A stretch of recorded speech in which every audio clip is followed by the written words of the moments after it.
আর আপনারা জানেন, আমি একটা কথা বলতে চাই, এই আপনারা আমাদের পুলিশকে সহযোগিতা করেন, মানে পুলিশ যে জনবিচ্ছিন্ন হয়ে গেছিল কিছু নেতৃত্বের কারণে, সেটা এখন আমরা রিগেইন করে যাতে আমরা একটা, আপনি দেখেন দোলনা থেকে কবর পর্যন্ত পুলিশ ছাড়া কিন্তু চলবে না। কারণ হাসপাতালে শিশুর জন্ম হওয়ার পরে আপনার শিশুটা হাসপাতাল থেকে চুরি হয়ে যাচ্ছে, সেখানেও পুলিশ দরকার।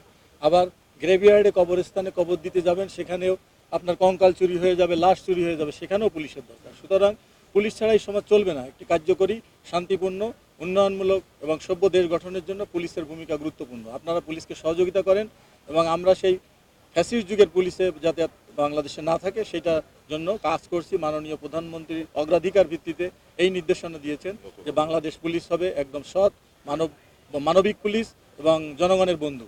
ধন্যবাদ। প্রতি বছরই আমাদের ঈদ যাত্রায় ঘরমুখী মানুষের অনেক কষ্ট হয়। আমরা দেখেছি গত বছরও যমুনা ব্রিজের উপরে গাড়ি নষ্ট হওয়ার কারণে 7-8 ঘন্টা প্রত্যেকটি যাত্রীকে অতিরিক্ত সময় গাড়িতে বসে থাকতে হয়েছে।